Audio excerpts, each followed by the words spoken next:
چلیں جی، تحریک انصاف نے اسلام آباد کے بعد لاہور میں بھی پاور شو کر لیا ہے اور وزیر اعلیٰ کے پی علی امین گنڈاپور کی بانی پی ٹی آئی کو جیل سے چھڑوانے کی جو 15 دن کی ڈیڈ لائن تھی گزشتہ روز وہ ختم ہو گئی۔ گزشتہ روز علی امین گنڈاپور نے اپنے ویڈیو پیغام میں کہا ہے کہ لاہور جلسے میں پنجاب کی فارم 47 والی حکومت کی حرکت کی مذمت کرتے ہیں اور ملک میں معیاری وقت کے مطابق صرف سرکاری ٹی وی کا خبرنامہ ہی چلتا ہے۔ مزید انہوں نے یہ کہا ہے کہ بار بار معافی کی بات ہو رہی ہے، معافی کس سے اور کیوں مانگی جائے؟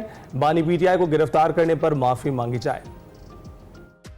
یہ جو کل جلسے کے اندر ایک سٹینڈرڈ ٹائم کے مطابق یہ جو حرکت کی ہے پنجاب حکومت نے، فارم 47 کی اس حکومت نے، میں اس کی بھرپور مذمت کرتا ہوں۔ میاں والی والو تیار ہو جاؤ، انشاءاللہ میں آؤں گا، وہاں پر میں جلسہ کروں گا آپ لوگوں کے درمیان میں، اور بھرپور طریقے سے ہم ان کو بتائیں گے کہ جلسہ کیا ہوتا ہے انشاءاللہ۔ اس کے بعد ہم پنڈی میں جلسہ کریں گے اور مختلف شہروں میں انشاءاللہ ہمارے جلسے ہوں گے۔ اور اب میں پوری قوم کو یہ بتا رہا ہوں کہ یہ تحریک اس کے بعد آپ نے لمحہ بلمحہ چلانی ہے، اپنا گزرتا ہوا ہر لمحہ آپ نے اس تحریک کا حصہ بننا ہے۔ آپ نے تحریک کا حصہ بننا ہے اور میاں والی والے تیار ہو جائیں، میں آ رہا ہوں وہاں جلسہ کرنے۔ علی امین گنڈاپور یہ کہہ رہے تھے آئندہ اتوار میاں والی پھر راولپنڈی میں جلسہ کرنے کا اعلان کیا ہے۔ تحریک انصاف کی آزاد قیادت کیا بانی پی ٹی آئی کو جیل سے باہر نکالنے میں کامیاب ہو گئی ہے یا جلد سے جلوس پی ٹی آئی کی مشکلات کم کر پائیں گے؟ یہ دیکھنا ہے۔ ادھر وزیر اطلاعات پنجاب عظمہ بخاری یہ کہتی ہیں کہ علی امین گنڈاپور کا جلسے میں نہ پہنچنا مریم نواز کی فتح ہے۔ پی ٹی آئی کو لاہور میں مایوسی کا سامنا کرنا پڑا اور مریم نواز نے کہا تھا انہیں آنے دیں، یہ ایکسپوز ہوں گے۔ ایک فتنہ جماعت جس کا ٹوٹل ایجنڈا اس ملک کے اندر جو ہے وہ فتنہ گردی کرنا ہے، وہ آپ نے کل انقلاب کو جوتیاں چھوڑ کر بھاگتے ہوئے دیکھا۔ چیف منسٹر پنجاب مریم نواز شریف صاحبہ نے اپنے سیاسی مخالفین کو بتا بھی دیا اور سمجھا بھی دیا پولیٹیکل سٹریٹجی کسے کہتے ہیں اور کس طرح سے جوتیاں چھوڑ کر بھاگنے پر جو ہے وہ مجبور کیا جاتا ہے۔ کل اس کا جلسے میں نہ پہنچنا اور نہ پہنچ کر اپنی عزت بچانے کی ناکام کوشش کرنا مریم نواز کی کامیابی ہے۔ عظمہ بخاری کی گفتگو آپ نے سنی۔ دوسری جانب مولانا فضل الرحمان نے کراچی میں تقریب سے خطاب کرتے ہوئے یہ کہا ہے کہ پاکستان کا آئین محفوظ ہے، نہ ادارے۔ ملک عدم استحکام کی جانب بڑھ رہا ہے اور آئین پر عمل نہ کرنے کی وجہ سے ملک کا ہر ادارہ کمزوری کی طرف جا رہا ہے۔ سیاسی اور معاشی استحکام نہ ہونے کی وجہ سے دنیا ہمارے ساتھ کاروبار کرنے کو تیار ہی نہیں۔ نہ ہم معاشی طور پر مستحکم ہیں، نہ دنیا ہمارے ساتھ ابھی تک کاروبار کرنے کے لیے آمادہ ہو رہی ہے۔ ہمارے جو دوست ممالک ہیں جن کو پاکستان کی اکانومی کے بارے میں تشویش ہے، وہ بھی پریشان کھڑے ہیں کہ پاکستان کو ہم کیسے بچائیں۔ یہاں پر تو نہ ہمارا آئین محفوظ ہے، نہ ہمارا قانون محفوظ ہے، نہ ہماری پارلیمنٹ محفوظ ہے۔ اپنی قوت کی بالادستی کے لیے سب ہاتھ پاؤں مار رہے ہیں، جس کا نتیجہ یہ نکل رہا ہے کہ ہم عدم استحکام کی طرف جا رہے ہیں۔ اور ادھر حکومت آئینی ترامیم لانے کے لیے نمبر گیم پوری کرنے کی کوشش میں ہے اور اس حوالے سے حکومت کی نظر پی ٹی آئی کی مخصوص نشستوں پر دکھائی دیتی ہے اور اس حوالے سے اسپیکر قومی اسمبلی الیکشن کمیشن کو خط لکھ چکے ہیں اور الیکشن کمیشن سپریم کورٹ کو ایک اور خط لکھ چکا ہے۔ اب دیکھنا یہ ہے کہ مخصوص نشستوں پر تحریک انصاف کے پلڑے میں مخصوص نشستوں کے حوالے سے یہ کیس جاتا ہے، حکومت مانتی ہے۔ اس حوالے سے مزید ہم نے گفتگو کرنے کے لیے اپنے ساتھ تجزیہ کار ہمارے ساتھ موجود ہیں سلمان عابد صاحب اسٹوڈیوز میں۔ بہت شکریہ سلمان عابد صاحب آپ کا۔ ہم دیکھتے ہیں کہ جلسہ ہوا ہے، پنجاب حکومت یہ دعوے کر رہی ہے کہ جلسہ ناکام، جبکہ پی ٹی آئی دعوے کر رہی ہے جلسہ کامیاب۔ آپ اسے کیسے دیکھتے ہیں؟ دیکھیے، آپ نے کیسے ازیوم کر لیا کہ پنجاب حکومت یہ کہے گی کہ جلسہ کامیاب ہے، اور یہ کیسے ازیوم کر لیا کہ پی ٹی آئی کہے گی کہ جلسہ ناکام ہے؟ دیکھیے، بنیادی طور پہ جلسے اور جلوسوں کی جو سیاست ہوتی ہے اس کی کامیابی کا ایک نقطہ ہوتا ہے، وہ ہوتا ہے مومنٹم۔ پی ٹی آئی نے پچھلے 1.5 سال سے کوئی پولیٹیکل ایکٹیویٹیز نہیں کی ہیں، ان کو پولیٹیکل ایکٹیویٹیز کرنے نہیں دی گئی ہیں، خاص طور پہ پنجاب میں۔ اسلام آباد کے بعد اپنا لاہور کا جو جلسہ ہے یہ ان کے لیے ایک پولیٹیکل سپیس کریٹ کر رہا ہے۔ آپ نے دیکھا کہ کل علی امین گنڈاپور صاحب نے ملتان کے جلسے کا اناؤنس بھی کیا ہے اور اس میں میاں والی کے جلسے کا، پھر اس کے بعد انہوں نے کہا کہ پنڈی میں ایک بڑا جلسہ ہوگا۔ تو پی ٹی آئی کی یہ پولیٹیکل ایکٹیویٹیز جو ہے نا اسی طریقے سے سٹارٹ ہو جائیں گی، اور لوگ جو ہیں وہ پی ٹی آئی کے جو لوگ ہیں وہ ان کو کوئی ٹرانسپورٹ نہیں چاہیے ہوتی، وہ پہنچ جاتے ہیں کسی نہ کسی شکل میں، اور یہاں پہ بھی پہنچے ہیں اچھی خاصی تعداد میں۔ یہ نہیں، یعنی یہ پاکستان کی تاریخ میں آپ کسی پارٹی کو رات 10 بجے این او سی جاری کریں اور کہیں کہ صبح آپ نے یہاں 3 گھنٹے میں جلسہ کر کے دکھانا ہے اور وہ کر کے بھی دکھا دیں اس جنگل کے اندر، تو میرا مطلب ہے کہ یہ ایک کامیابی ہوتی ہے۔ اب اس میں افراد گننے والا جو کام ہے نا، یہ پرویز رشید صاحب نے شروع کیا تھا 2011 میں، کرسیاں گننے والا عمل، یہ ختم کر دیا جائے، اس کا کوئی فائدہ نہیں ہوتا۔ آپ کہیں گے کہ جی 20 کرسیاں تھی، وہ کہیں گے جی 200 کرسیاں تھی، اب اس بحث کو کس طرح سے تعین کرے گا؟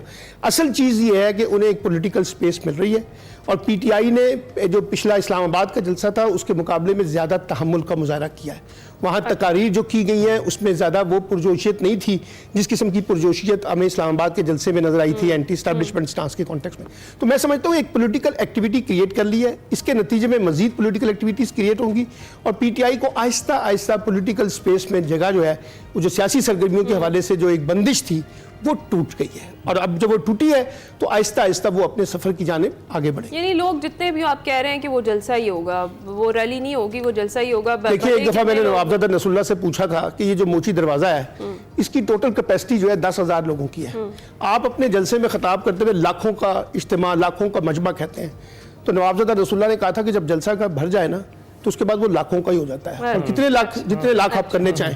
تو جو لوگ وہاں پہ رپورٹنگ ٹیم میں تھے، اگر آپ کی ایکسپریس کی ٹیم وہاں رپورٹنگ میں ہو، وہ خود بتائے گی کہ جلسہ گاہ بھرا ہوا تھا جتنے جلسہ ان کو دی گئی تھی۔